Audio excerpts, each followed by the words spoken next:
Thank you everyone for joining us today for this timely webinar on the current situation in Sudan. I'd like to begin by thanking our speakers.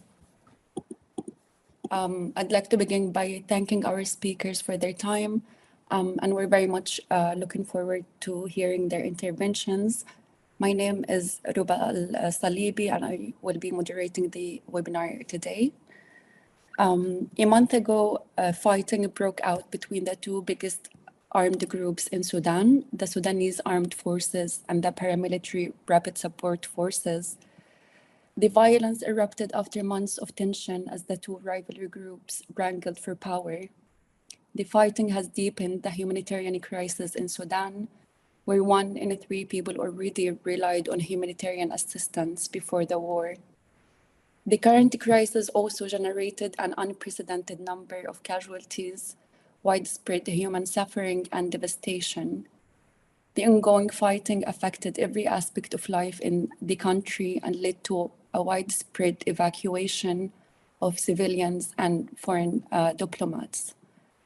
On May 12, the United Nations estimated that nearly 1 million people had fled Sudan, raising fears of the humanitarian crisis spiraling out of control.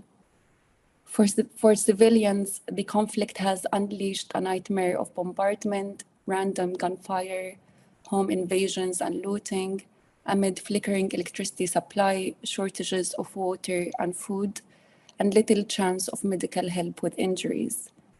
The power struggle between the SAF and the RSF had delayed the transition to the planned civilian government, which the Sudanese people have been aspiring to and fighting for. Our speakers will shed light on the current situation in Sudan and discuss means to put an end to this conflict and protect the Sudanese people. So given that we have many speakers today, we kindly ask each speaker to have 7 to 10 minutes for their interventions. And I would like to thank you again for your time and for being here with us today. So our first speaker will be Ernest Jan Hogendorn, who is a former senior advisor at the U.S. Department of State. Please, Mr. Ernest, the floor is yours. Okay, thank you very much. Just want to make sure, yep, my camera is on, and hopefully my speaker is as well. Well, thank you very much, everyone, for giving me the opportunity to speak today about the situation in Sudan. Obviously, the crisis is extremely dire. Just to kind of situate it, Sudan is a country of 46 million people. Obviously, many of those people live in urban areas, and most, well, not most, but 7 to 10 million people are estimated to live in Khartoum itself, where the heaviest fighting is occurring.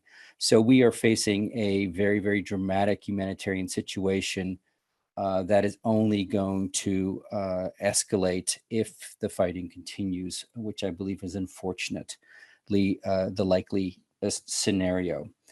What we have right now is we have an existential conflict between General Burhan and the Sudanese Armed Forces, the SAF, and General Hemeti and his Rapid Support Forces.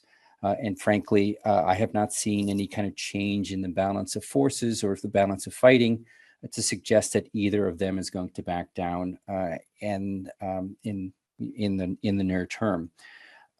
We also have another problem in that neither army is in a position to win this war anytime soon. So we are again looking at a grinding stalemate, which could be a huge problem.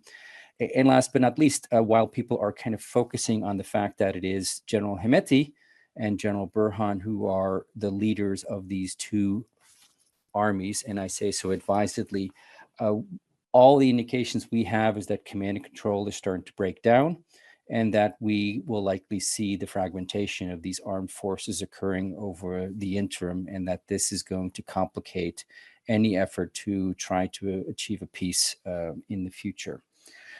Now, just to situate it for people, what I normally like to do is present three scenarios for the midterm for Sudan. The first, which is obviously the ideal, is that somehow international pressure is able to convince both General Burhan and Hemeti to return to the negotiating table, to negotiate a ceasefire that is sustained, and then are able and willing to agree to a transition to civilian transitional government that would then continue preparations for elections and hopefully a civilian and inclusive government after a vote. Unfortunately, given where we are now, I believe that that is probably the least likely scenario. I believe the two other scenarios I am going to describe are going to be much, much more likely.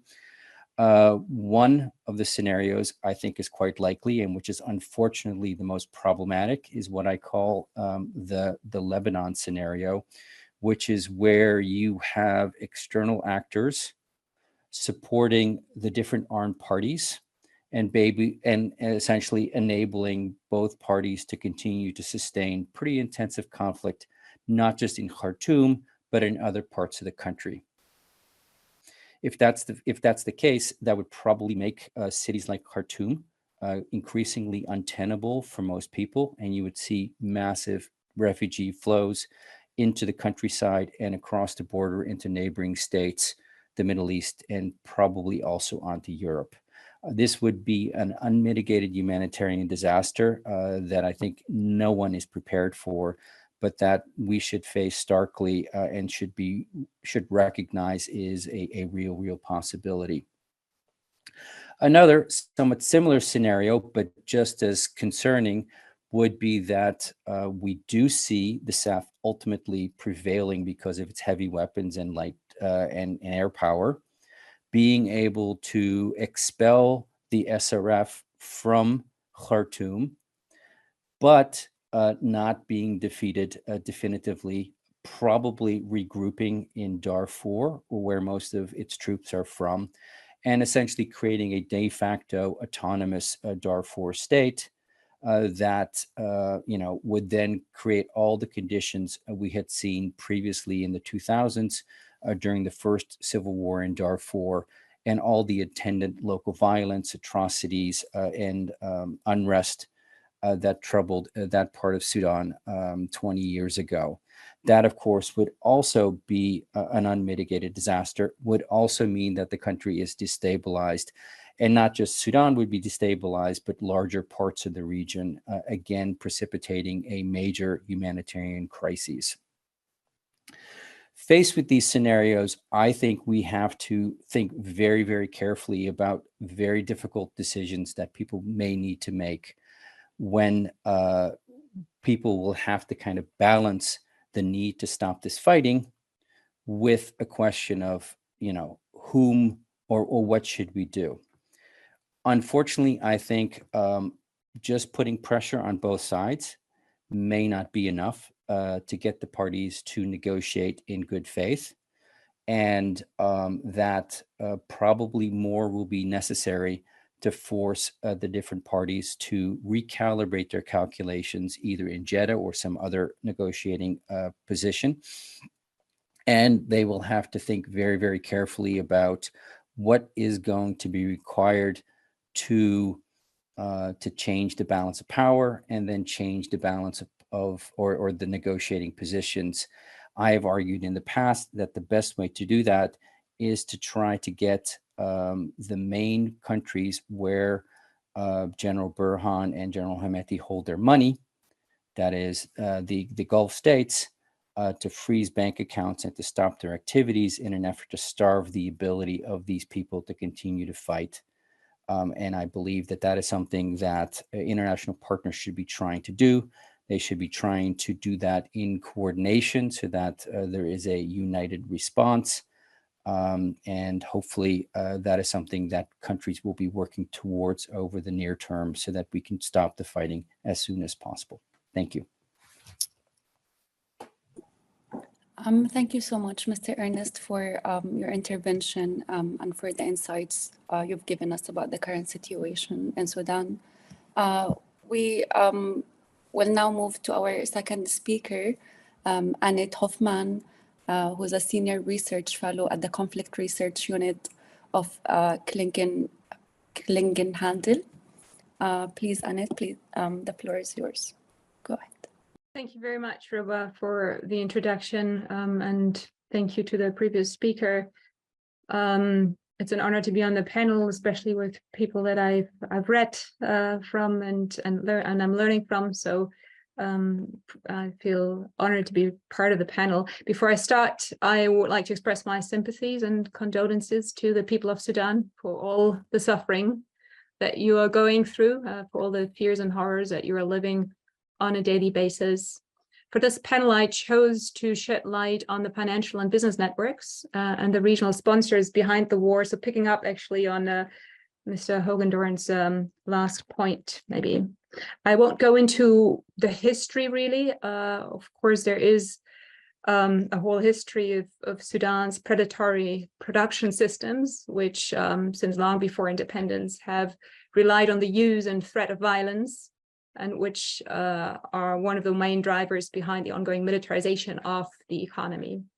But speaking more of the recent past, we see that in the last 2-3 decades, both armies, RSF and Sudanese armed forces, have amassed vast amounts of wealth, and that they control really sophisticated networks of companies that are estimated to make up 80% of economic activity in Sudan. On the one side, we have SAF that controls the economy in a much more institutionalized manner than the RSF. Most of it runs through its economic arm, the military-industrial complex, as well as other ostensibly charity organizations. These organizations and institutions are led by SAF leaders and their cronies, and they control companies, including seemingly private companies. The companies are not limited to the security or the defense sector, but straddle a whole range of sectors such as agriculture, banking, mining, transport, construction, private security. And it's difficult to estimate the exact size, but estimates say that the military industrial complex alone controls over 200 companies with an annual revenue of $2 billion. It is estimated by the former transitional government of Dr. Hamdok that 80% of these companies are operating outside of any form of accountability, public accountability. And that was something the transitional government was pushing for. Now, on the other side, we have the RSF with its business networks that are more recently developed, but have come to compete with the businesses of the Sudanese armed forces. These businesses are really part of a family empire around a Dagalo family with Hamiti at the very center. They started off their business in Darfur as a militia, as you know, and gold played an important role. In 2017, they took over one of the key mines there, Jebel Amir, which is estimated to generate or to have generated around that time 54 million per year for the militia group that controlled it. The figures might have changed, but it's just to give an indication of the wealth.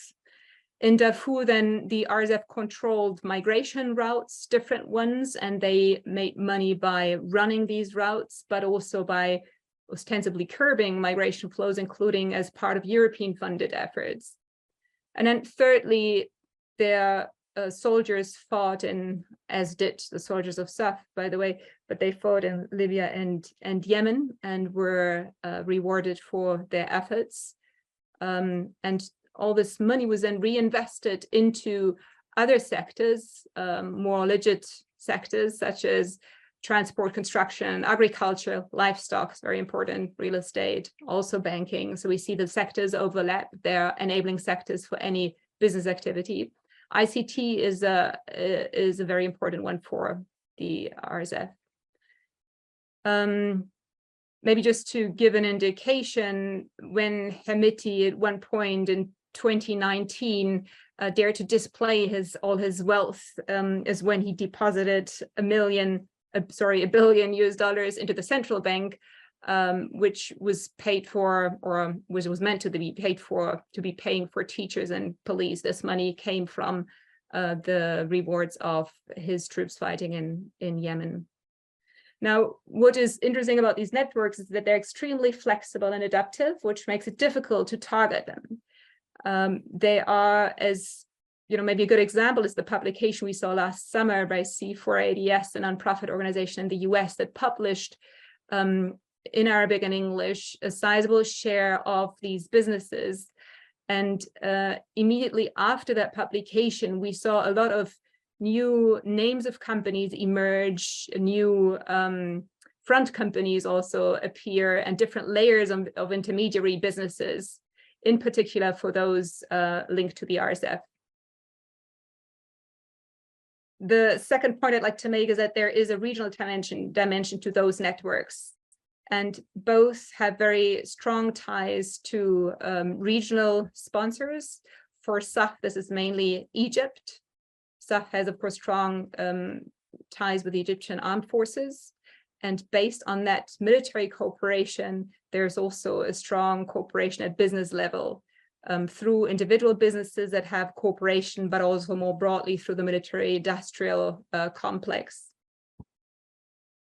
The cooperation on the economic side has a formal aspect and an informal aspect to it.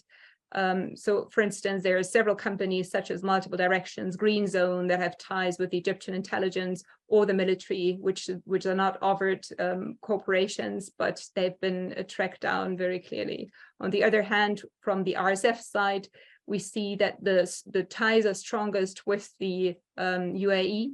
Some of their front companies belong to the RSF network. They're based in the UAE. And the RSF itself has a bank account in its own name at the First Abu Dhabi Bank. Most importantly for the UAE support is that the main destination for export, both legal and illegal, of Sudan's gold are the Emiratis, and a large part of that gold is owned by the Dagalo family. There is different businesses in gold that then have relations with, for instance, European companies, which I will come back to in a second. So with the war raging and a lot of infrastructure, factories and banks, not just being destroyed, but actually being targeted. We saw Omdurman Bank, which belongs to SAF, being looted last week. It's clear that domestic income streams will no longer provide resources to finance the war, or it will be increasingly difficult to mobilize these resources locally. So it is very likely that generals are going to rely increasingly on their regional sponsors. And that means mainly for South Egypt, and for the RSF, the Emiratis. So what can be done to prevent that from happening if, the urgent question here is how to stop that war and remain in scenario one as just outlined? There needs to be a stronger push for the application of targeted sanctions on business networks, and especially on their foreign branches that are more vulnerable to outside pressure. These sanctions should be targeted on companies that are benefiting mainly the generals and not the population. So I'm talking about the gold mining here, real estate, but also private security provisions. More caution obviously should be applied when dealing with companies active also in agriculture and banking, which are likely to impact the Sudanese population at large. The direct impact of the sanctions might be limited, but these measures will still create reputational damage for the networks and companies, and especially for their foreign business partners. Secondly, I think it's crucial to pressure Egypt and the UAE, at least from the Western side. I think the leverage of the West is fairly limited on the generals right now, but there is possibilities to pressure their sponsors, Egypt and UAE, to roll back their support to the generals. Not just the direct support, but also the enabling of the general businesses in their own countries. In the case of Egypt, the US obviously has significant leverage given the military aid given each year. But there is broader leverage, including the EU, with regard to institutions such as the IMF, with which the bankrupt Egyptian government is negotiating a new support package at the moment. On the other hand, in the UAE is very keen on being delisted from the Financial Action Task Force grey list. So public pressure campaigns shedding light on the UAE's role in the illicit trade in Sudanese gold may result in, private diplomatic efforts being more successful.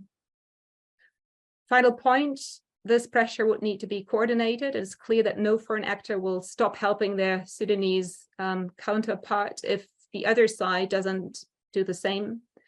And Saudi Arabia can play an important role here to coordinate this effort and make sure that the pressure is put on both sides, Egypt and the UAE. These are pragmatic points, entry points to put pressure. I'm not saying that this is the only solution. I think the role of the civilians is key and should not be ignored, as it was largely during the political process that led us to this crisis. But so far, I think this is one entry point that hasn't been fully applied. And it is absolutely urgent that Sudan moves up on the priority list of many, if not most, Western countries. And the current events show that this lack of attention is a huge mistake. The lives of 46 million Sudanese are exposed to a brutal, senseless war. And so every effort is needed to stop that. Thank you. Thank you so much, Anit, for your insightful analysis of the military-industrial complex in Sudan and how it's affecting the current political situation there. Just to note that we're going to be hearing our speakers, and then we'll have time for discussion and questions after. We will now move to our third speaker, Dr. Willow Burge, a senior lecturer in history in Newcastle University in the UK. Dr. Willow, the floor is yours. Okay, thank you. First of all, again, I'd like to just express my condolences to everybody affected by the awful violence in Sudan. Particularly, I'd like to reinforce what Dr. Hoffman's just said.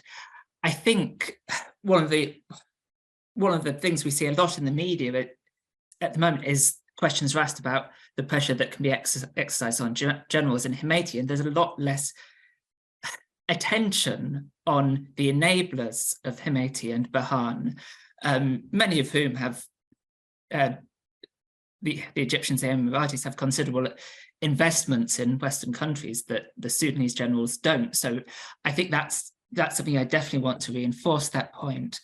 In terms of my talk, one of the things we were asked to talk about was the context of impunity and how impunity has enabled the abuses we're seeing in the current conflict.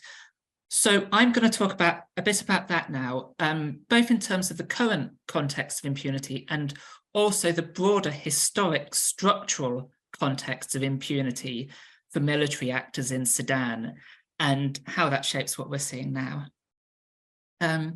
So obviously in terms of recent impunity, when Burhan and Himeti first emerged as the major players on the Transitional Military Council, as it first was in 2019, neither of two of them were named as people involved, wanted by the International Criminal Court for atrocities perpetrated in the Darfur conflict since 2003. But both of them were themselves deeply involved in that conflict. Himeti as a militia leader, a Janjaweed militia leader, and Burhan as one of the generals that armed that militia leader, armed those militias. Both of them as generals serving on the Transitional Military Council in 2019 were responsible for ordering the breakup of the famous civilian sit-in that had helped bring about the end of Bashir in April 2019, when Burhan and Himeti ordered the breakup of that civilian sit-in in June 2019. That led to a horrendous massacre of civilians, well over 100 civilians, Again, this was a massacre for which there's been no accountability, in part because Burhan and Hemeti have gone on to continue to play such a role in the transitional government, leading up, of course, to the current conflict. Also, in terms of the impunity that has facilitated the current conflict, we can look at the institutions of the old regime, the National Congress Party era, the Umar al-Bashir era, that benefited from the impunity experienced by those who had been involved in the previous regime. The most serious trial we've seen has been for the leaders of the 1989 coup. But many of the old regime's institutions have not been dismantled, or those that were have been brought back in another form, like the public order police, or they've started to re-emerge de facto, like the National Congress Party itself was, in spite of being formally banned, practicing activity immediately before the outbreak of conflict.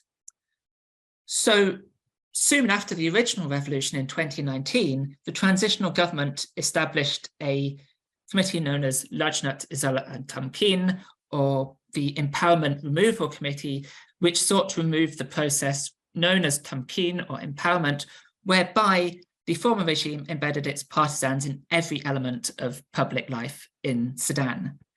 However, its work was effectively, the work of this committee, the Empowerment Removal Committee, was effectively brought to an end by Burhan's coup against the civilian component of his own transitional government in 2021.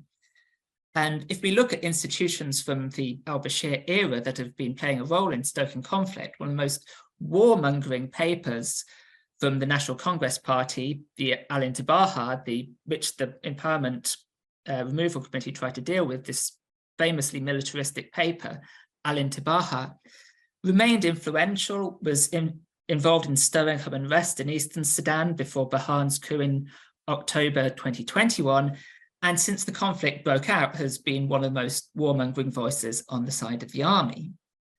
At the same time, it's important not just to see the crisis today as the product of an avoidable failure to try particular individuals and institutions. We need to look at a much more long-term structural impunity, which has defined all of Sudan's post-uprising transitions, whether the 1964 to 1965 transition, after the first uprising, the 1985 to 1986 transition after the second uprising, or today's transition. 1964, the first radical transitional government had aspirations to try the military leadership for war crimes perpetrated in what is now the independent nation of South Sudan. That didn't happen because more conservative parties pushed aside the first transitional government, promised the soldiers they wouldn't be tried if they allowed a transition to parliamentary democracy, and you had a transition to an Umar Party and National Unionist Party-led government that continued the war in the regions. 1985, the situation was slightly different in that the leaders of the former regime, or some of them that were in the country, were put on trial to answer for their coup in 1969. So leaders of the 1969 coup were put on trial, but some of them were tried for corrupt accumulation of wealth, but they were never tried for responsibility for the war in the regions, in spite of the fact that war had broken out again in Sudan 2 years earlier. Again, today, you saw the same pattern. People were put on trial for the 1989 coup that brought Omar al-Bashir to power, but there was much more dissimulation about the possibility of putting people on trial for war crimes in Darfur and elsewhere, whether that was through an international criminal court process or through a national process. And the reason for this is that throughout Sudan's 20th and 21st century, wars, throughout the transitions, throughout the coups, the whole security infrastructure, whether that's the intelligence services, the police, and most importantly, the army, has remained dominated at its uppermost echelons by a small cadre of officers with social roots in the northern riverine, in the riverine area to the north of Khartoum, the region that's benefited most from the historic exploitation of the marginalized regions of Sudan, whether that was through the 19th century slave trade, the uneven development of the colonial era, or the post-independence wars in, first of all, the south, then the east, the Nuba Mountains, and Darfur. The civilian leadership of the various historic parties, some of whom are now major players in FFC Central Council or Democratic Bloc, the Umma, the various unionist parties, the Islamists, the Baathists, even to some extent the communists, have been dominated by that same social class, and the bargains that it's historically struck with the military have defined what the Sudanese nation itself is seen to represent. The Umma party is a slightly different element in this dynamic in that it does have some historic ties to militias in Western Sudan, which again maybe explains some of its relationship with Hemeti in the current dynamic. But anyway, the point I want to make here is that, again, I think there's been a lot of hope today about this principle of returning to the idea of the Sudan Armed Forces as an independent, professional, apolitical institution.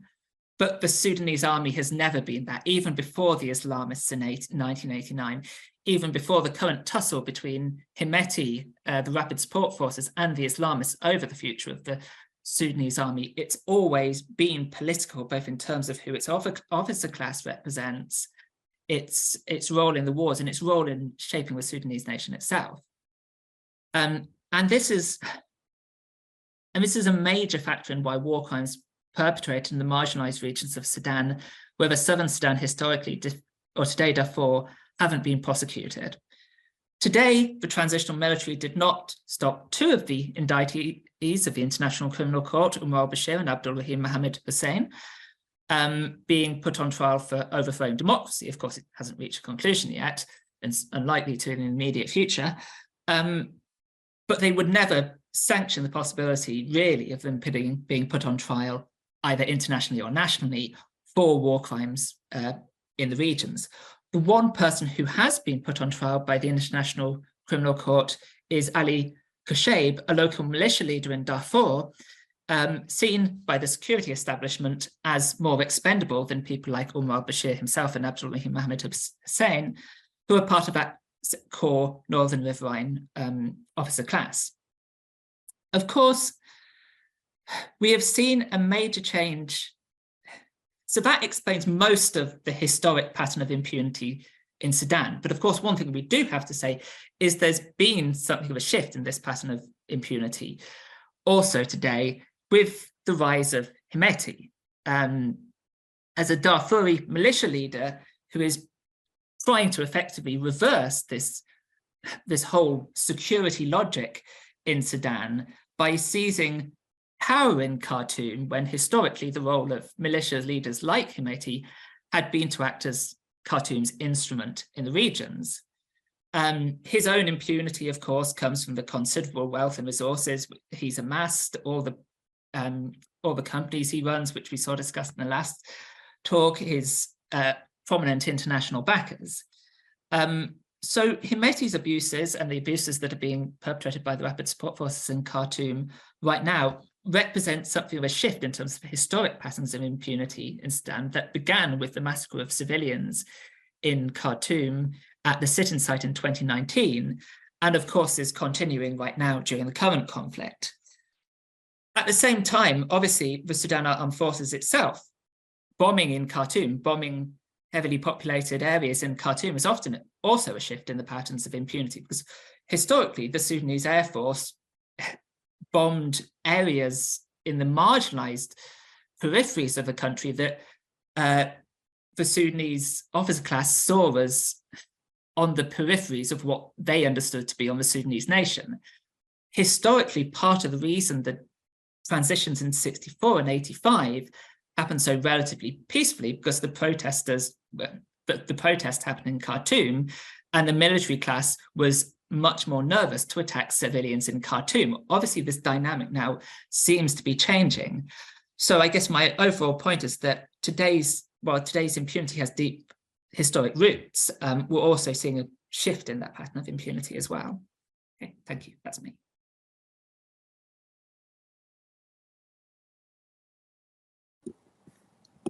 Thank you so much, Dr. Willow, on your analysis of the historical roots of impunity in the context of Sudan. That was really insightful, and we will have time hopefully to discuss this after we hear the rest of our speakers. We will now move to our fourth speaker, Hiba Morgan, Al Jazeera English correspondent. Hiba, the floor is yours. Yeah. Thank you. I wanted to start talking about the sanctions, but we've heard about that from Dr. Enes Kaufman, and about the impact of impunity or lack of, or justice and accountability, or lack of justice and accountability. We've heard that from Willow. I think one thing we have to look at in this context is how the regional and international countries interact with Dr. Enes, you can hear me? Can you guys hear me? Yes, we can hear you. Yes, we can hear you. All right, I thought I could not hear me. Right, so I think we should look at the engagements of regional and international countries or Western countries with both sides, the Rapid Support Forces and the Sudanese Army. Now, we're seeing the talks in Jeddah that is being mediated by both Saudi Arabia and the United States. These are two parties or two countries that are familiar with Sudan. I'm so sorry, Hiba, to interrupt you, but it seems that the voice is not very clear. Actually, you can't hear you properly. The voice is not very clear. Actually, broken up. Yeah, I'm in Khartoum and there are network issues. Can you hear me now? Yes, we can, but it's just not very clear. Are you able to hear me? Yes, we can. Yeah. It's just not very clear. Yeah, the network in Khartoum is not very stable. So I'll try to speak a bit slow so that what I say doesn't get lost with the audio. Is it still bad? Yeah, unfortunately, it's it's just maybe if you can try just audio without having your video on, might make it better.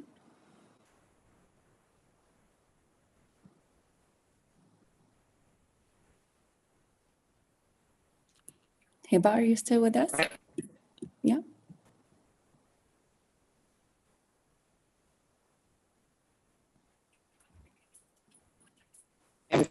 Yes.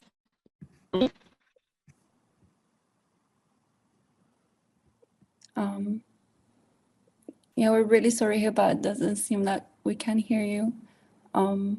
Seems like there's an issue with maybe the connection there.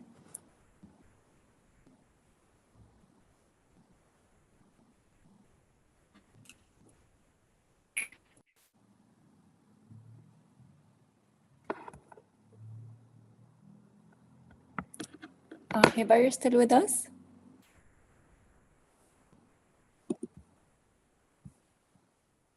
Maybe we can move to our next speaker and then come back to you, Hiba, to see if the connection is better. Yeah, it will be fine. Okay, so maybe we'll go to our next speaker and then come back to you, Hiba, and hopefully, the connection would be better and we would hear you more clearly, if you don't mind.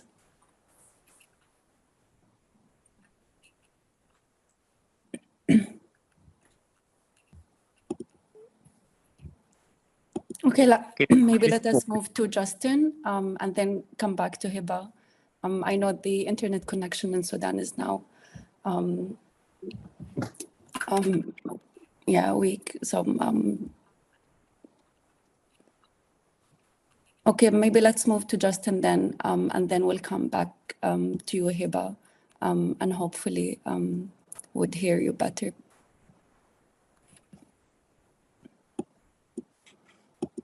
Okay, should I begin?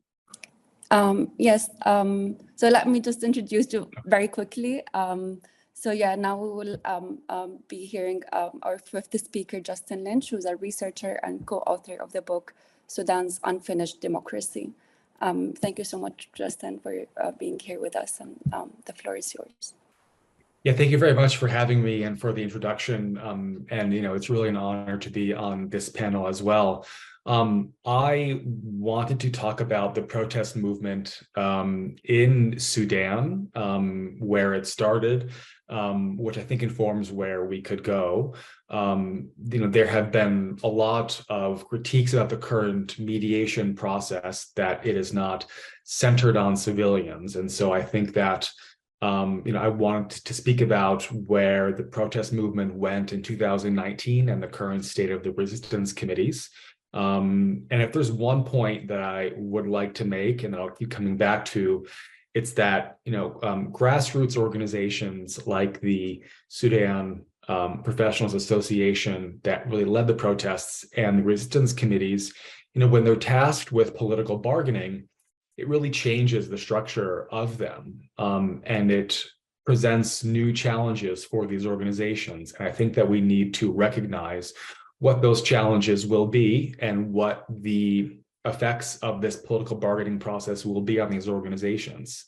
So to start, I wanted to talk about the Sudan Professionals Association, which was really one of the groups that was, had the one of the most leadership during the protests in 2019. And so, I think interestingly, it started off as a movement very specific and very targeted, that was really to raise the minimum wage in Khartoum, right? So it was a very urban organization at first, and it was an organization that had a focus on really the upper middle class of the Khartoum neighborhoods. And I think that this really specific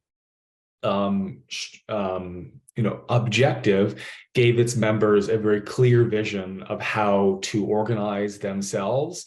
And the members were very motivated to be part of this organization, right? This kind of wasn't a fluid membership. This was a very motivated group that was part of the SPA. And so, what happened in December 2018 was spontaneous protests that took place, and the organization really had a decision to make. And they changed their goals from one that was focused on minimum wage to one that would take down the Omar al-Bashir regime.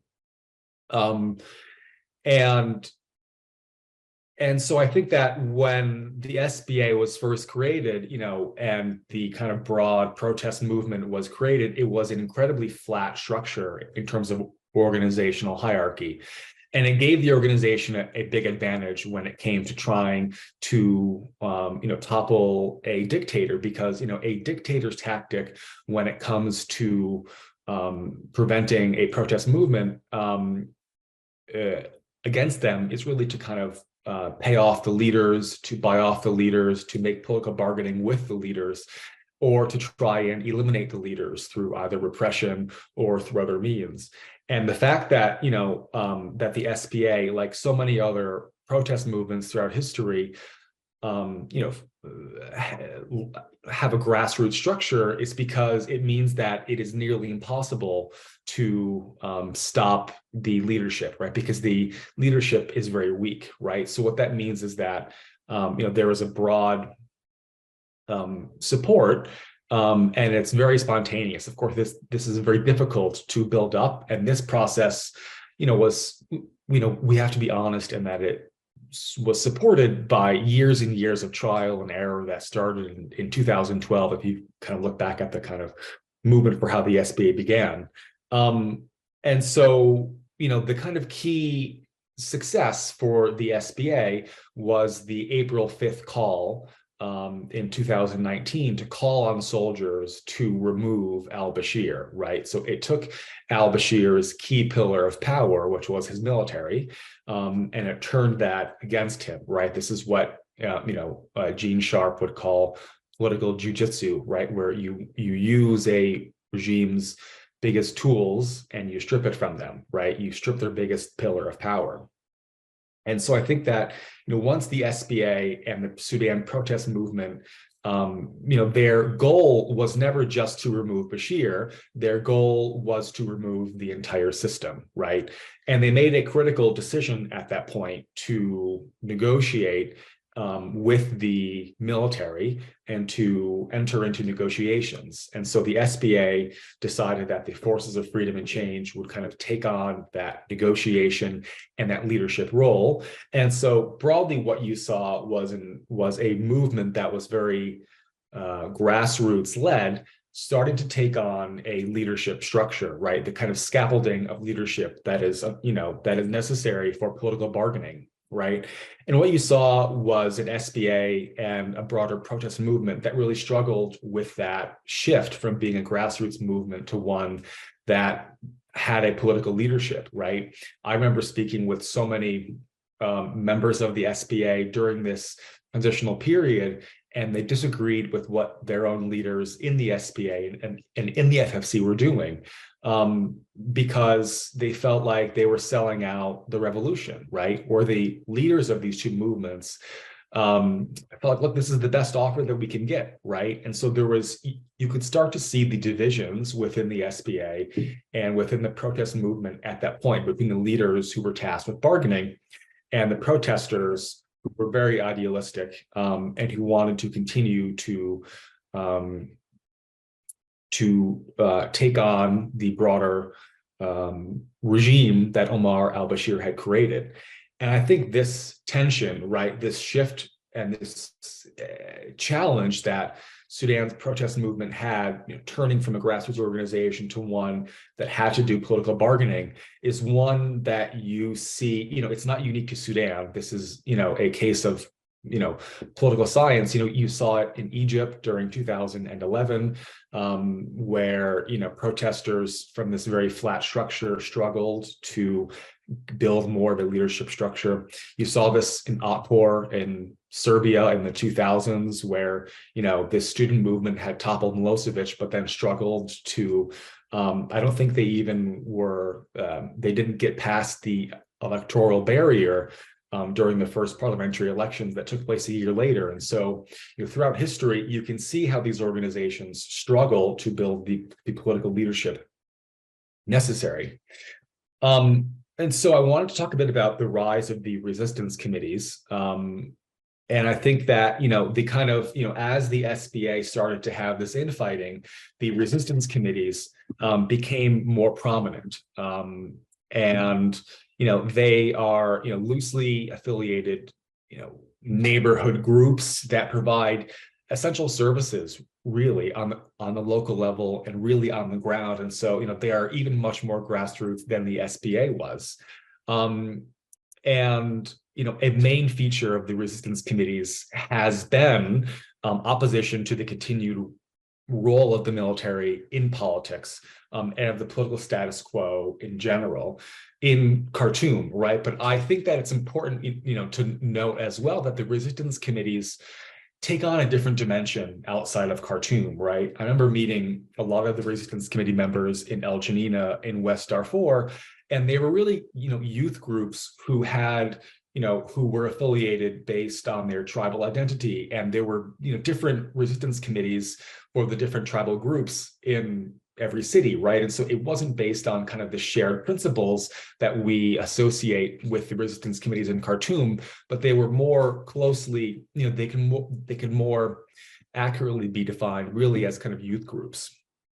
And so I think that one of the things that, I think as researchers and as, practitioners and as journalists, we need to do is do a better job of really understanding the resistance committees and taking them at face value, and really studying them in a way that is much more in depth than I think some of the superficial work. And I think that, there are so many great Sudanese writers, Muzan Al-Nil had a great piece the other day. And I think we need more of this type of research to really get to the grassroots.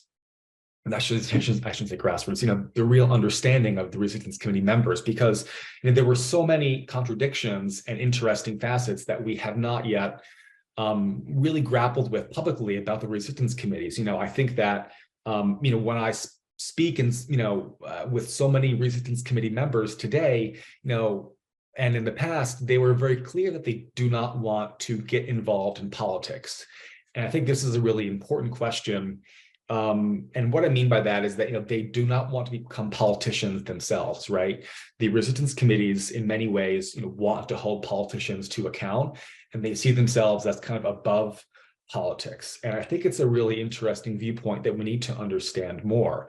And I kind of explain it as a lot of the resistance committee members have seen opposition politicians, really sell themselves and negotiate compromise with the Sudanese regime throughout their whole lifetime. And so they also have seen that being in politics is really dangerous, right? Both kind of personally, professionally, it gets them in trouble. And so I think that kind of resistance to get involved in, capital P politics is one that we need to kind of study more. But of course, the resistance committees at a grassroots level are extremely powerful in politics as it relates to grassroots activity, right? In terms of service delivery and a lot of the things that I think that, political parties would, really, kind of do, right? This kind of local service delivery. And so I think that is an issue that we need to study more. And I think one of the last points I want to make about the resistance committees is why in 2011, after the coup against Abdullah Hamdok and the civilian part of the transitional government, why protesters were unable to, prevent, why they were unable to return to a path of a true transition. And I think the difference, one of the key differences is that the resistance committees in 2021, they did not want to negotiate and compromise with the military, right? They believed that the military should abandon politics altogether. And this is a key distinction from the SBA in 2019, when they called on the military to perform a coup against Omar al-Bashir, right? Using the military's own power, which is the mid-level soldiers, the low-level soldiers against it. And there was a key difference in those tactics there. And so, I think that is an important distinction for why the resistance committees might not have been successful in 2021, because we saw, huge protests after Hamdok was removed from office.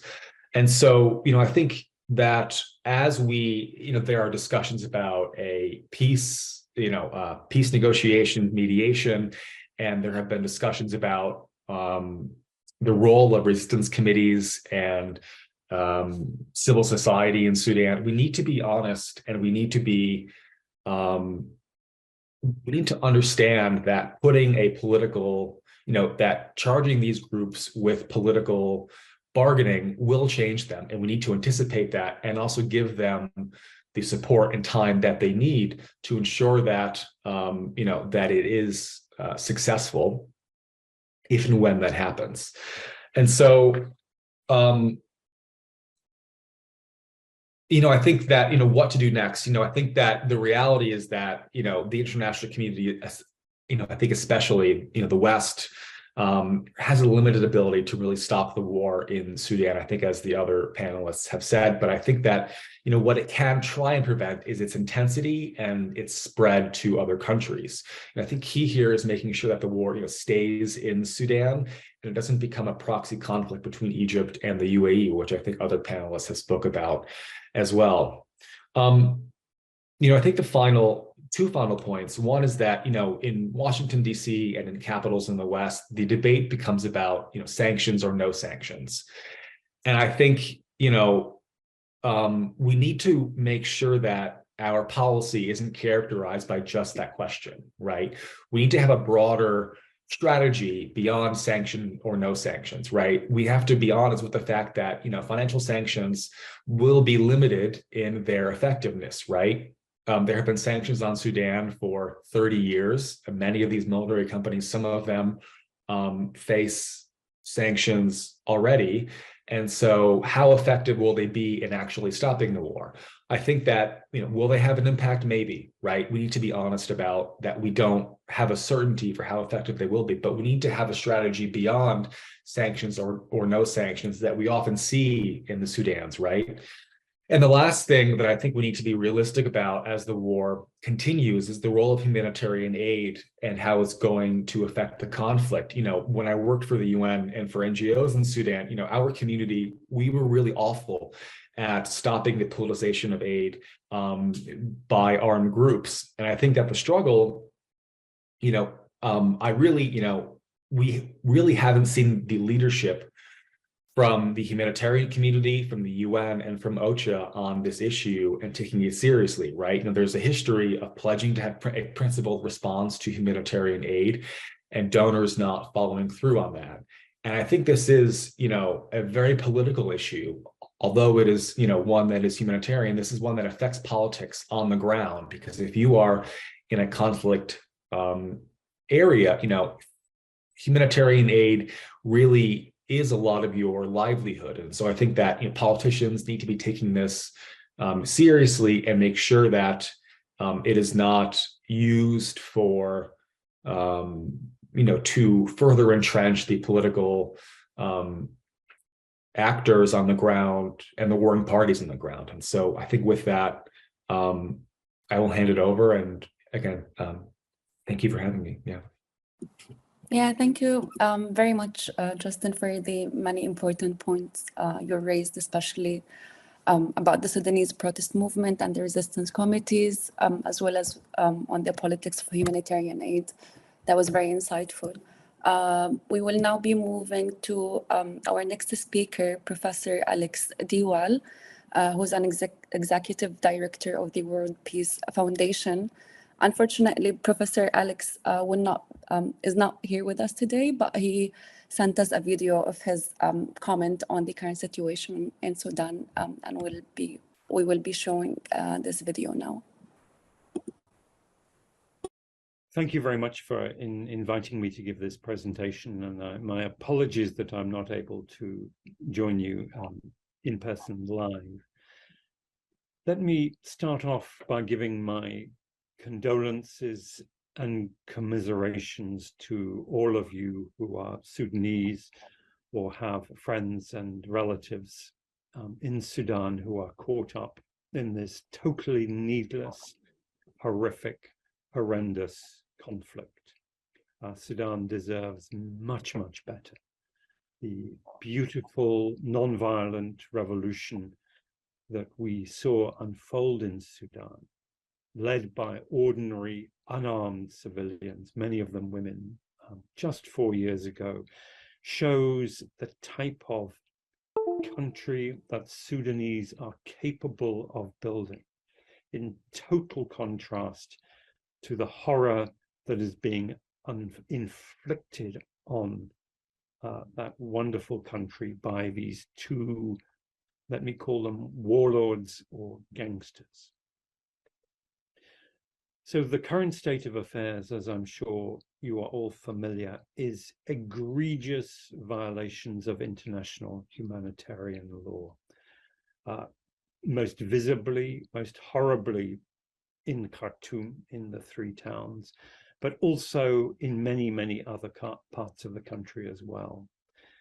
There are attacks on civilians and on civilian infrastructure. The forces of one side or the other are occupying and looting private residences, terrorizing civilians, occupying hospitals, preventing medical staff from doing their essential duties.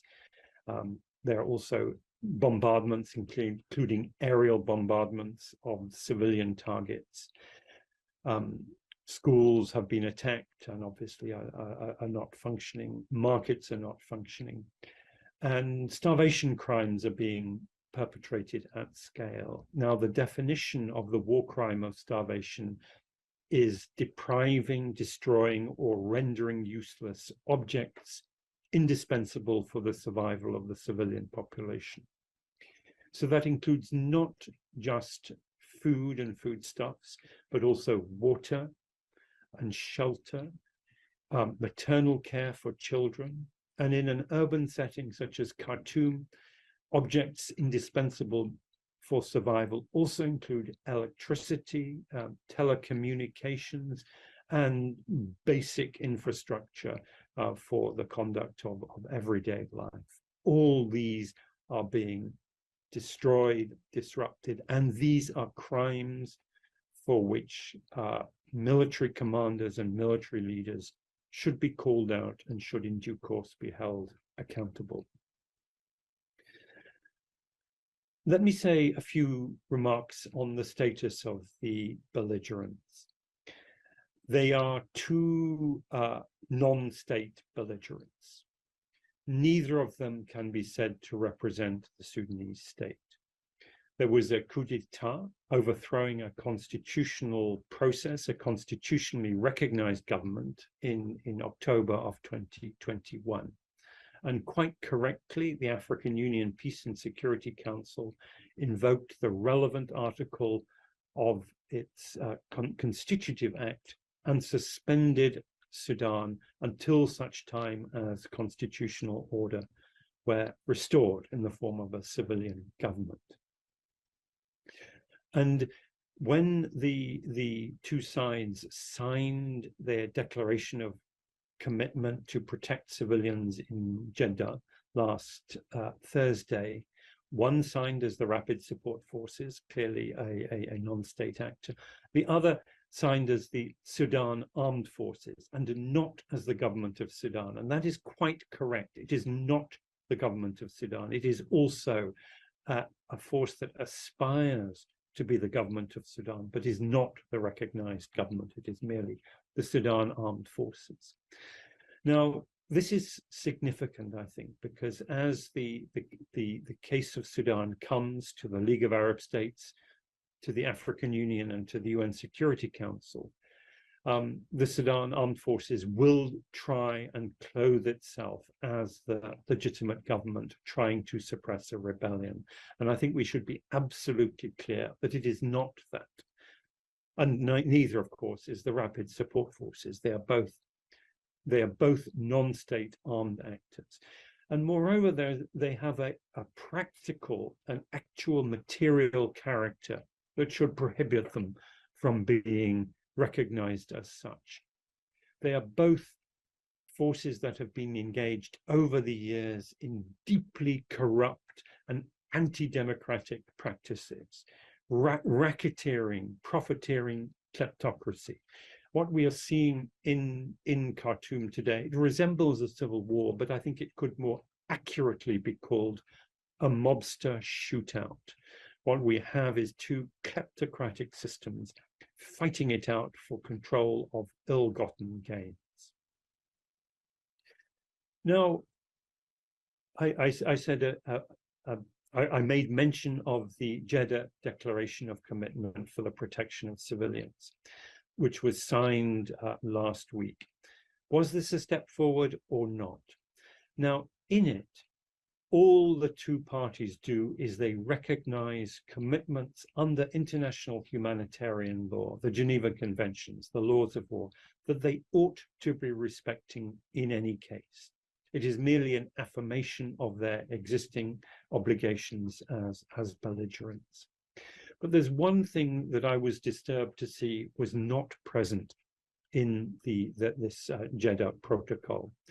And that was there was no recognition that local civilian humanitarian actors, local Sudanese resistance committees, doctors, local residents actually are the people who are doing the lion's share of the essential humanitarian work. Under normal circumstances, the great majority of humanitarian work in Sudan is done by Sudanese. And under current circumstances, that is especially the case because the United Nations and international humanitarian organizations are thin on the ground. Many of them have evacuated their international personnel. And I think it's very important as a matter of material fact, and because of the ethical and legal obligations on the belligerents, but also as a political affirmation of the role of civilians in Sudan, that the principal preeminent role of ordinary civilians in essential humanitarian action should be recognized and protected. Now, what we've seen in the 5 or 6 days since that protocol was signed in Jeddah is actually, it is not being recognized. There is nothing resembling a humanitarian truce, or even in a limited attempt to permit or to facilitate or enable humanitarian relief to assist those in need. It is, to all intents and purposes, a dead letter. It has been a test of the commitment of those two parties to basic humanitarian principles, and they have failed at that test. Let me make another remark about something else that I'm sure you will be discussing that happened last Thursday, which was the UN Human Rights Council met in a special session to award the Human Rights Rapporteur additional powers to monitor and report on what is going on in Sudan. This might seem to be an unexceptional, routine, quite appropriate step that ought to be welcomed by everybody. Sadly, this wasn't the case. The representative of the Sudan Armed Forces, who was allowed, and I would object to this, he was permitted to address the meeting as a representative of the government of Sudan, objected to this, saying it was a matter of internal affairs only within Sudan, and that Sudan sought an African solution to this problem. And that was an alarming misuse of that phrase. What we saw as well was the Saudi Arabian delegate campaigning, lobbying for the resolution not to be accepted on the grounds that this might get in the way of the negotiations ongoing in Jeddah. Now, why should basic humanitarian and human rights obligations get in the way of negotiations towards a ceasefire? The idea that it might do so is, I think, reprehensible and indicates that the Saudi delegation was perhaps not acting in good faith when it convened the parties. Perhaps it was not intending to see an outcome that respected the rights of the Sudanese people. Maybe it more respected the privileges of those military leaders who are represented in the talks. But more alarming was the fact that not only the delegate of the Sudan Armed Forces misrepresenting himself as the government of Sudan, but a number of other African delegations also said the same thing. African solutions to African problems meant rejecting the role of the United Nations. And all of the African members of the Council either abstained or voted against. Now, it seems to me this is absurd. The idea of African solutions should not be a pretext for ignoring or downgrading the obligations of African states under the UN Charter, under the Universal Declaration of Human Rights, and indeed the obligations under the Constitutive Act of the African Union itself. Those same African states have willingly signed on to the African Charter on Human and People's Rights, the African Declaration on Democracy, Governance and Elections, and the Constitutive Act of the African Union itself, which has at its center the norm, the principle of non-indifference. This was adopted after the genocide in Rwanda and the failure of the international community, including the African community, to act to prevent or to stop that genocide. The norm of non-indifference obliges African states to act when there are egregious abuses of human rights, crimes, war crimes, crimes against humanity, or genocide. And these are things that we are seeing in Sudan, perhaps not genocide, but certainly war crimes being perpetrated. And the idea that African states could fail to act because these are universal norms is absolutely unacceptable. African solutions does not mean the rule of the gun. African solutions means that African states are held accountable to the standards, the principles that they themselves have adopted at the African Union and at the United Nations. So let me conclude by reiterating my condolences for all of the Sudanese who have lost friends, family members in this needless, atrocious conflict, and my sympathies to all Sudanese caught up in this war that they did not want, that they did not instigate. This war must stop, and this war will be stopped in a sustainable way when universal principles of human rights are upheld by the Sudanese in Sudan. I thank you.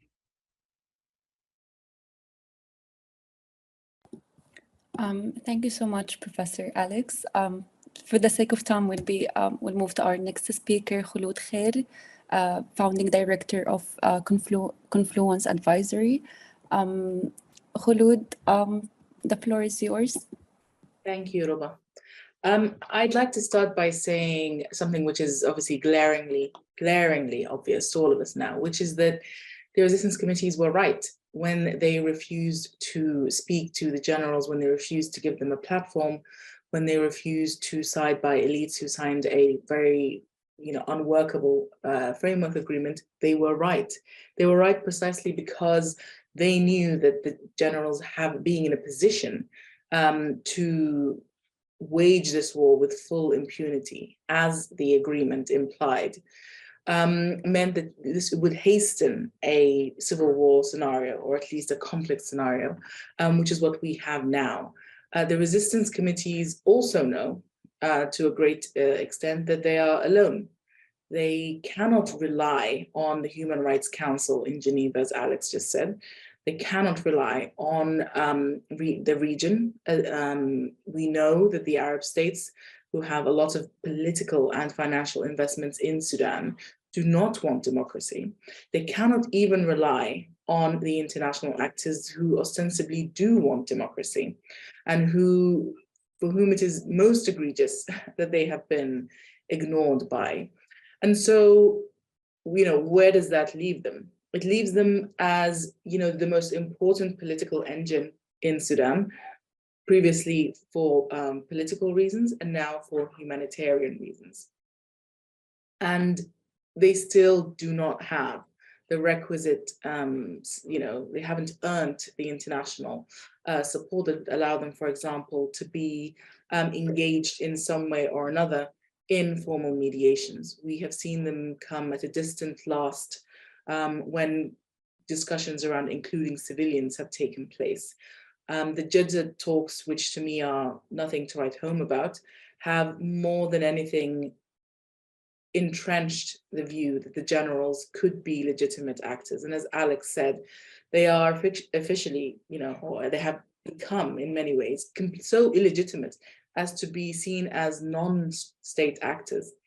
And yet we're still seeing that the international community is preferring to speak to them, is preferring to legitimize their positions, much as it did during the coup, much as it did afterwards, much as it did through various atrocities, and Willow has charted for us very well that history of impunity domestically, but of course that is very much fitting into an international framework of impunity. And as Aneta, highlighted, there are also various ways in which the international community's financial transactions with the generals and with the military project in general in Sudan have been allowed to continue. And all of these different sort of aspects of engagements in Sudan completely miss where the real politics in Sudan is happening. And this is small P politics of organizing and giving community support, not just in wartime, but also before. But it also misses the extent to which resistance committees can play a part in big P politics. It's not that resistance committees are not, just not understood by the international community, is that there has been a willful ignorance around the resistance committees and trying to understand not just how they work, but to work with them on their terms. That has always been a central challenge in the engagement with these resistance committees, but they have persevered regardless. So what do I mean by that? On the political front, the head of the UN mission in Sudan had been tasked with engaging with the resistance committees as a political bloc, or at least as a political constituency. They had agreed and said that because of the way we work, we have maximum transparency where we can, and we would like to have these meetings out in the open, where our members can also join in, or at least listen in on what is being said. The UN abjectly refused and didn't really bother to engage with the resistance committees very meaningfully after that. Now that we're talking about humanitarian response, and I've been in several meetings just this week around the humanitarian response and what is required, there is this push to have the resistance committees effectively become implementing partners for INGOs and the UN while they try and figure out how to engage in Sudan, rather than seeing that the work is already being done and falling in lockstep behind the resistance committee. So, at every turn, whether on the diplomatic political front or on the humanitarian front, we're seeing resistance committees effectively being sidelined because they won't fit a mold, rather than looking at Sudan as an opportunity to engage with a robust, independent, engine that has outlasted, frankly, not just the regime's repression and division tactics, but also the international community's shunning, if you will. And I think, going back to what Justin was saying, that the resistance committees need to be studied, they absolutely do, but they need to be engaged more than anything. They need to be studied for the sake of being engaged, and politically so, not just for the sake of saying that we kind of now understand these bodies. What is the point of understanding them if they are not engaged on their terms?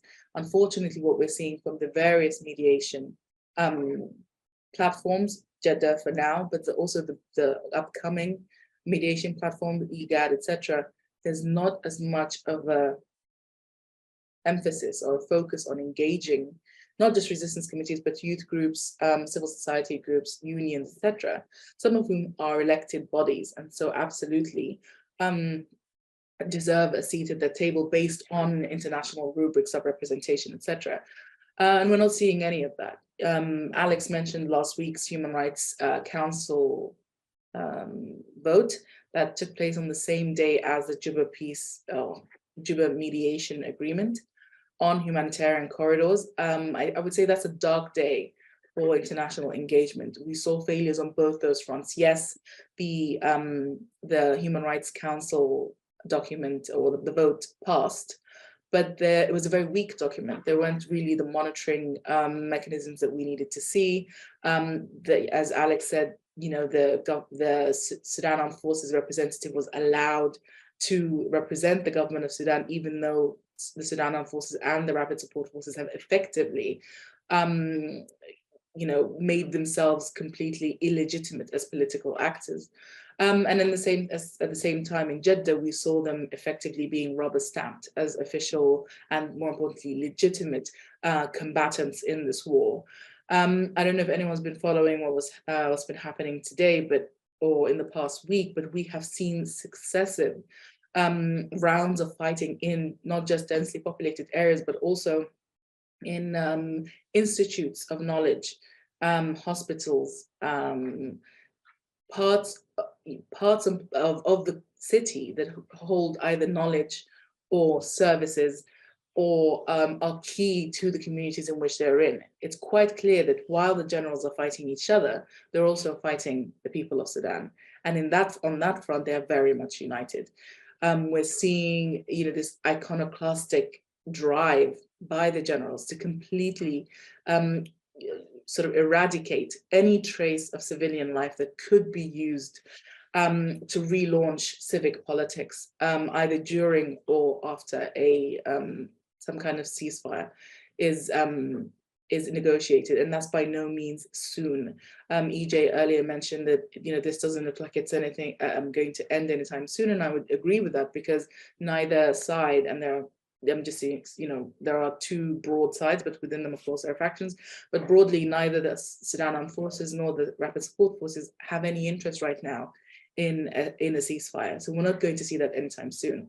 It therefore behooves the international mediation platforms, whether it's in Jeddah, although I don't pay much attention to Jeddah anymore because I don't think that's a very useful platform, or elsewhere, IGAD, etc., without the engagement of this, not just one or two representatives from the civilians, but several representatives from the civilian bloc, these talks will amount to nothing.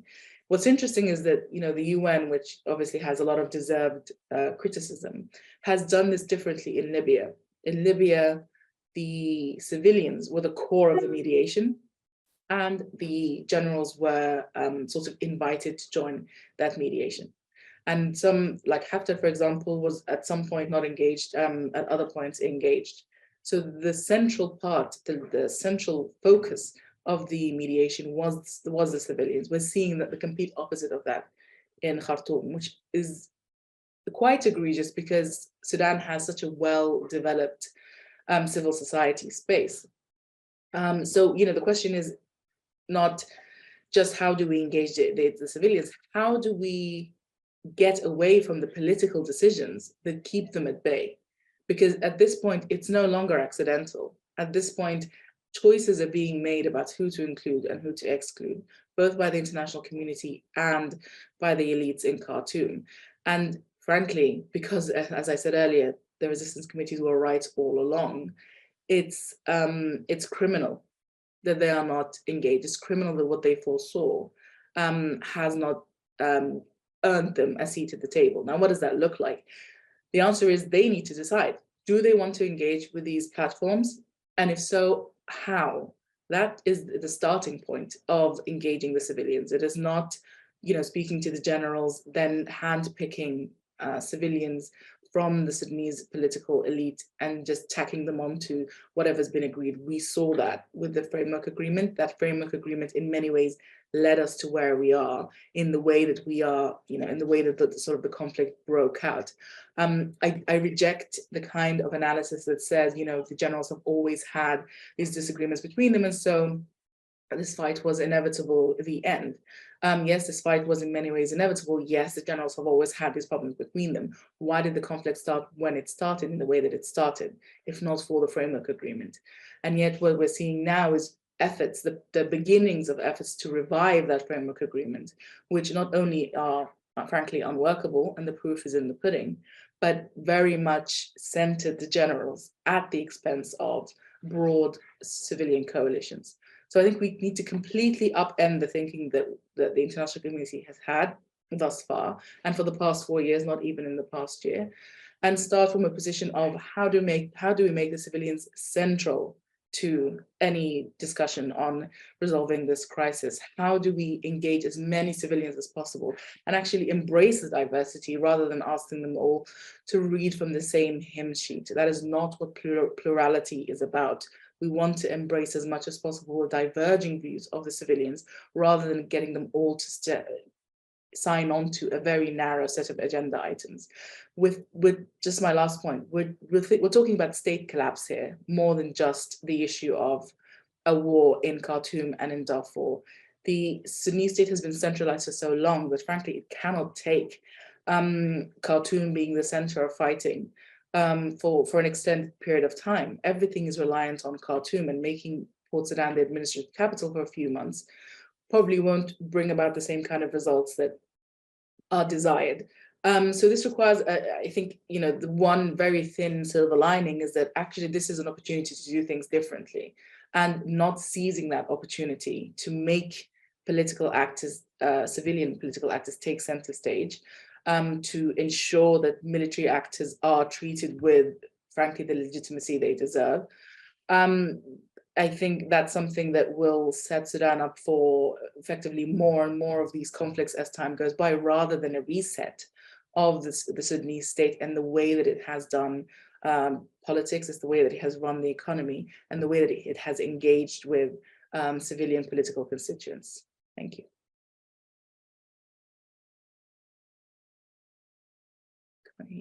Can't hear you, Ruba.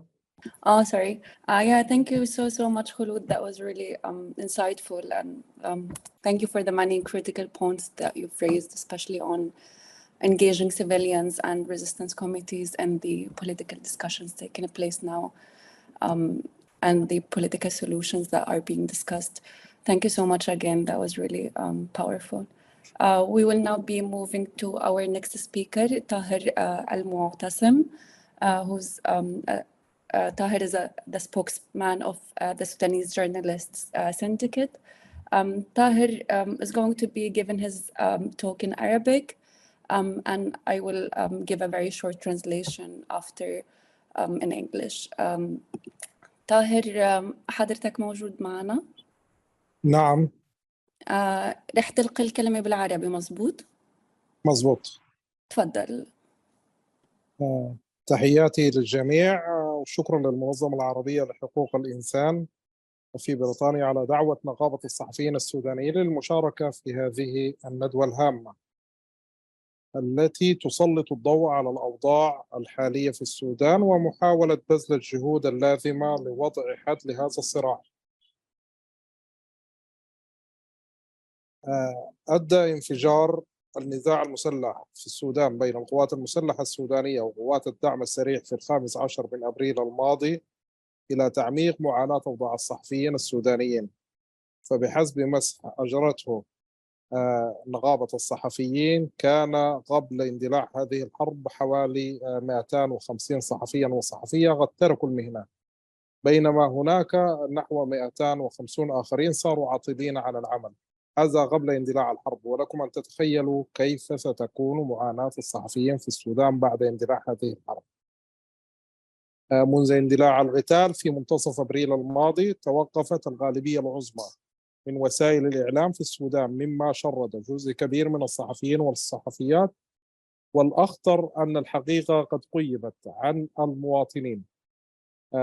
كلنا نعلم أن أي حرب الضحية الأولى لها هي الحقيقة.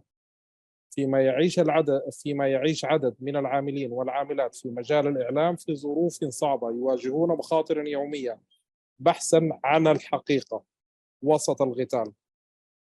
رصدت نقابة الصحفيين السودانيين عددا من الانتهاكات تجاه الصحفيين والصحفيات، مما مثل تهديدا لحياتهم وسلامتهم وتضييقا على حرية الإعلام.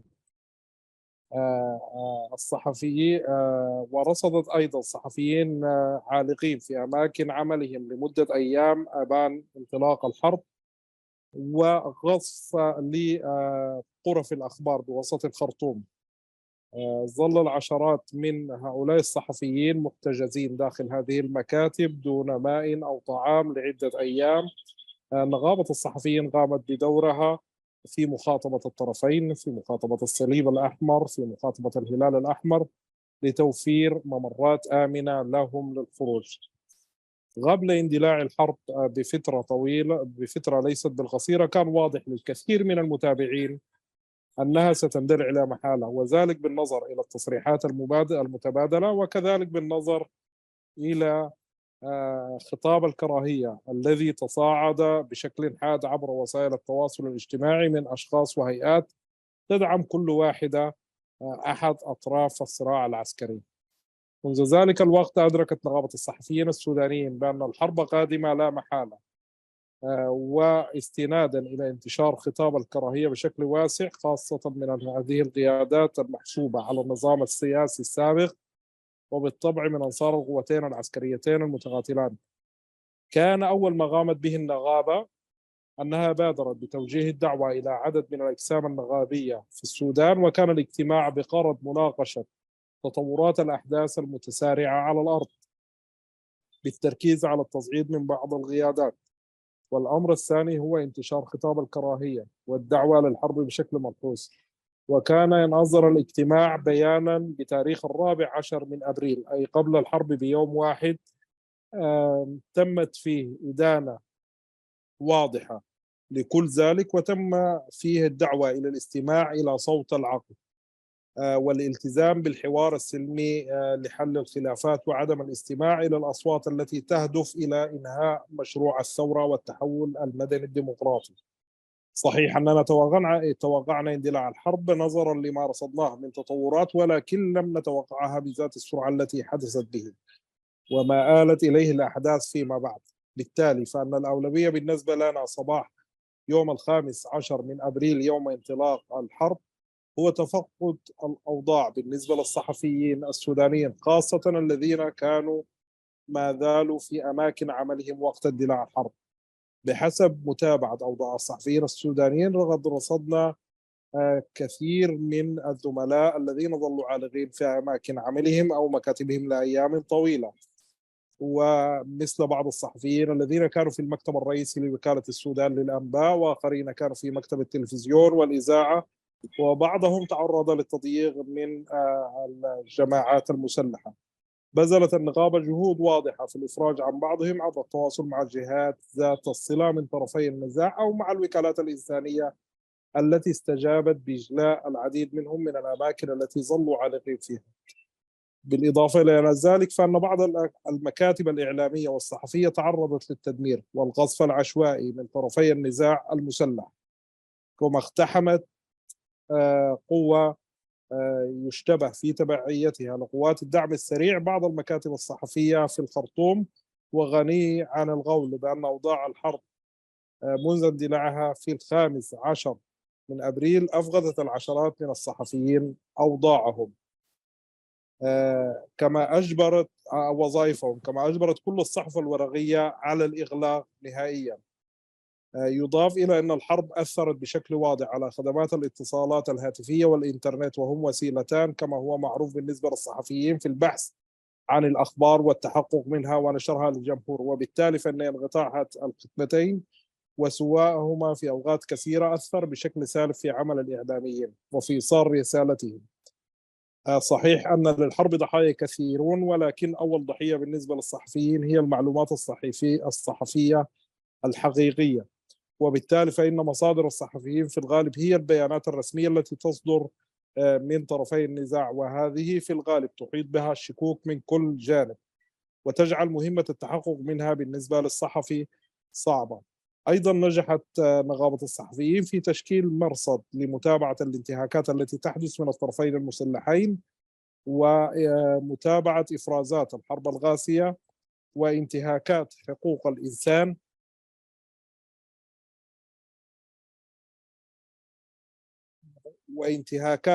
الإنسان أيضا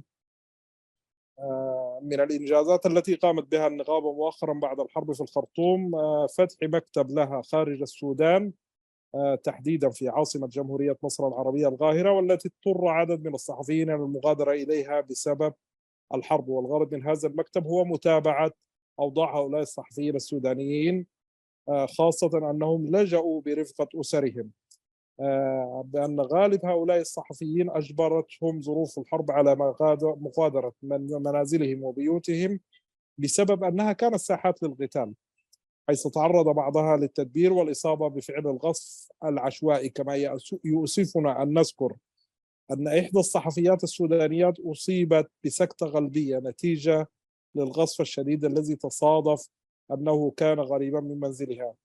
أيضا من المسؤوليات التي قام بها المكتب الخارجي لنقابة الصحفيين السودانية والتواصل مع النقابات في الدول العربية والهيئات المهتمة بحقوق الإنسان ومنظمة العمل الدولية، ومن هذه المؤسسات نقابة الصحفيين المصريين التي بذلت مجهودا مقدرا لدعم ومساندة الصحفيين السودانيين. رفض العنف والحرب والدعوة إلى الحوار والحلول السلمية هو ما تؤمن به نقابة الصحفيين السودانيين، وهو ما ظلت تدعو إليه على الدوام عبر مواقفها المشهودة وعبر البيانات التي تصدر عنها بشكل دوري.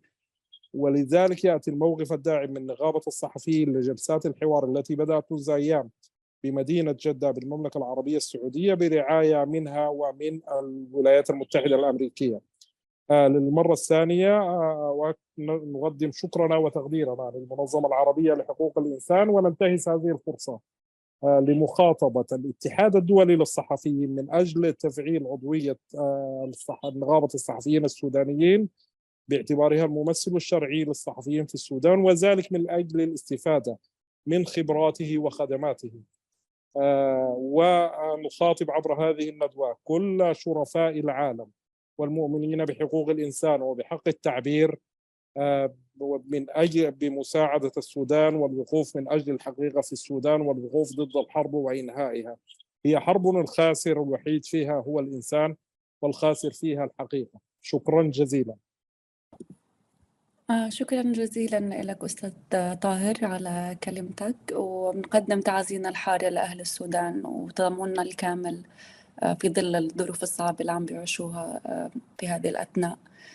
شكرا مجددا لحضورك وللكلمة اللي ألقيتها معنا اليوم. شكرا جزيلا. For everyone, you can see the English translation in the chat box because we won't have time to read the translation. We will move to our last speaker for this webinar, Hussam Hanafi, regional humanitarian analyst. Hussam, you're still with us, right? Yes, I'm still with you. Can you confirm that you can hear me? Yes, we can hear you. The floor is yours, Hussam.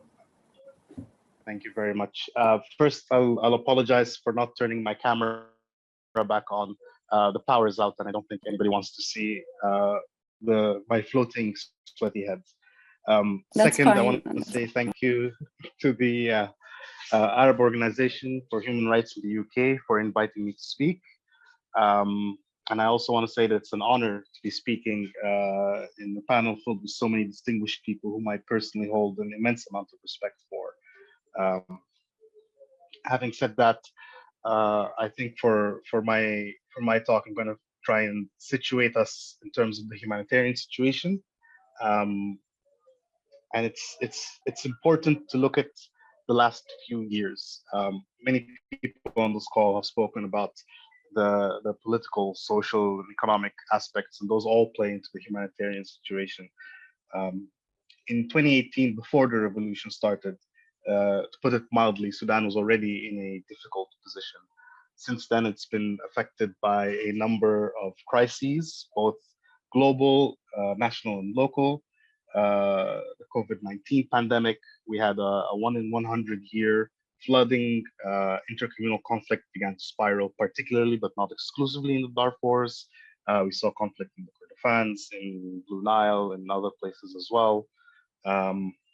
We had disease outbreaks in a number of different locations. And so the humanitarian situation in Sudan has been deteriorating for some time before the coup.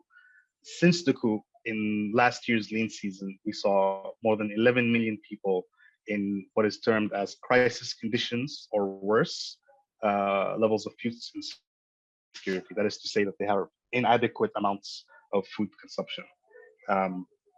And that is the lean season that we are now entering, actually. And so the timing of this conflict could not have been better, even if there is no good time for it. The 2023 Humanitarian Response Plan, which is the normative document for humanitarians in crisis-prone countries such as Sudan, estimated that there were going to be 15.8 million people in need of humanitarian assistance. This plan was prepared last year, again, before the conflict, and is going to be revised, and the numbers are going to be excessive. Some of our speakers have spoken about how critical Khartoum is to, at the national level, a legacy of decades of centralization. The reality is that whatever humanitarians are now going to be anticipating in terms of increased needs, it's probably still going to be worse because we cannot fathom how damaging this war is going to be, not just in areas of conflict, but even in the parts of the country that are relatively safe. It's incredibly critical. Medical stockpiles, supply chains were based in Khartoum.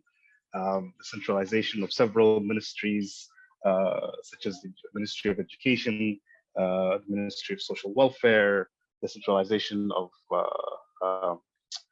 financial flows means that what little service delivery was available to the different states is going to be even more hampered now. irrespective of, as Khulud mentioned, the making Port Sudan the administrative capital, moving those things to Port Sudan, even if it is done, will take an incredible amount of time, and much of the damage will be done. We're seeing the same challenges around telecommunications and banking services that are critical. We are going into a planting season, excuse me. And the summer rains are going to be coming in, and many farmers who are dependent on funding as well as support from the central government are not going to be able to get it. That means productivity will go down immensely, again, all across the country, including in safe locations. The estimates for where Sudan was before the fighting are quite frankly bleak. It doesn't matter what sector you're talking about, whether that's food security and livelihoods, whether that's healthcare or nutrition. Sudan was already in a difficult situation. Before the fighting broke out, of the original humanitarian response plan, only 14% was funded. That means that a quarter of the way into the year, only 14% of the needs that were needs that were not just identified but targeted were filled. That is a huge gap. For this conflict to happen means that not only will this gap need to be filled, but the amount of funding that's going to be needed to fill that gap will grow significantly. And this is before we go into the challenges that humanitarian organizations, both local and national, local and international, are going to face during their time here. Access is incredibly difficult, not just because of insecurity, but because of the fractured nature of the state. Means that bureaucracies are not put in place that enable humanitarian action right now. There's also a significant risk, and another speaker had spoken about the politicization of aid, that aid is going to be weaponized is going to be weaponized by one side or the other. There's significant risks of aid diversion. That is to say that it is only in retrospective, or just only in hindsight, probably a year, 2 years from now, that we will truly understand the scale of the humanitarian crisis in Sudan. Like many others on this call, I'm not optimistic about the near-term prospects of this war ending. And so it is important that we focus now on how we are going to deliver for the people and children of Sudan. Lots of people have spoken rightfully around the resistance committees who are now on the ground delivering alongside other civil society and community-based organizations, and are doing so with, quite frankly, very little support. Another speaker also mentioned how the humanitarians on the ground who are delivering are in fact Sudanese, and I think that's a very important thing to speak about.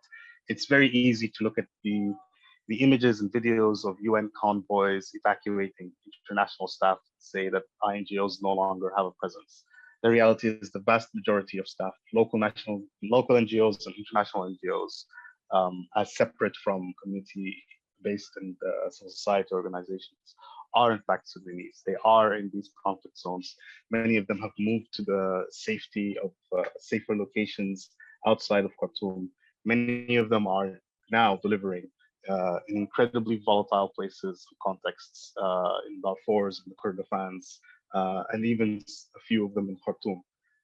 While operationally, there's a very strict kind of distinction between non-governmental organizations and the civil society that are now delivering.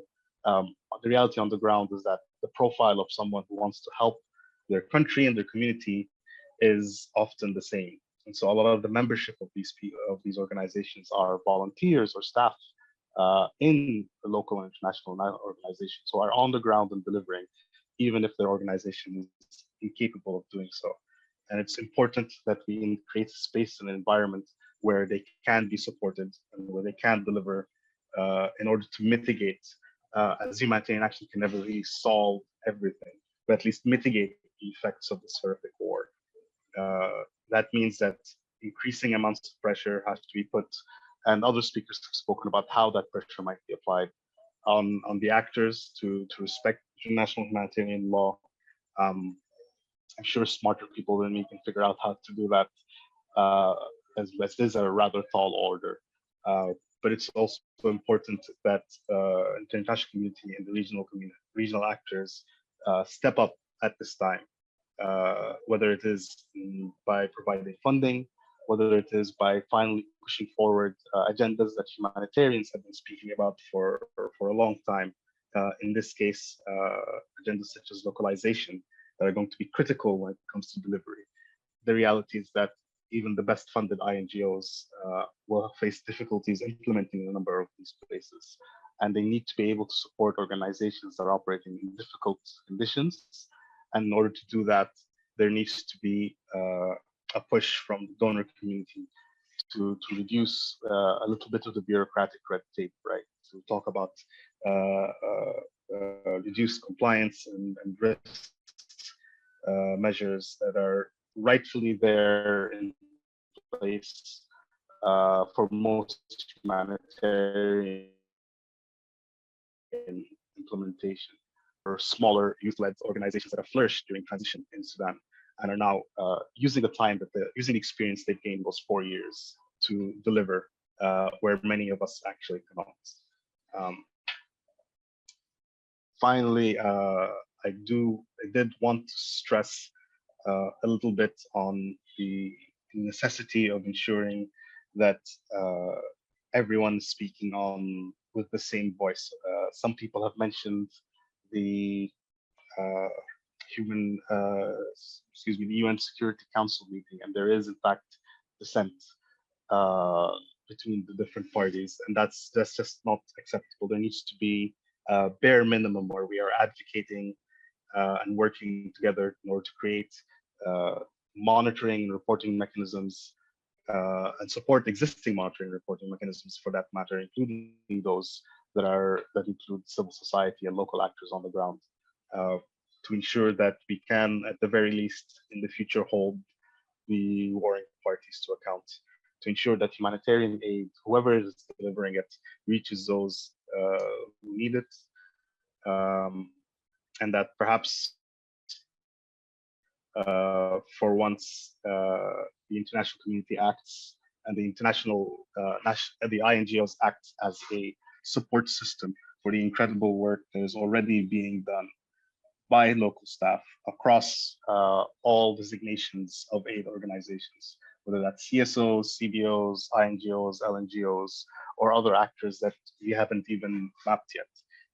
Humanitarian work should not be the purview of any one group, nor should we pretend that there is these solid boundaries between them. The reality is that even when there are operational barriers, delivery on the ground is done through mutual aid in an ecosystem, and that the future response should look like that. Because again, the humanitarian crisis in Sudan we have yet to see the full scale of the crisis in Sudan, and I shudder to think of how bad it will be. Thank you very much, Ruba, for your time. Thank you so much, Hussam, for telling us about the humanitarian situation on the ground now in Sudan. We extend our sympathy and full solidarity to the people of Sudan, and we hope this violence ends soon. Thank you again, Hussam, for being with us today. Unfortunately, we won't have time for questions and discussion now because we're a bit we ran over time. But hopefully we will organize another webinar where we can have all these necessary discussions. But thank you everyone for joining us, and I would like to thank our speakers again for their really important interventions and for their time. And we hope to see and hear you soon in another webinar. Thank you again, and good night.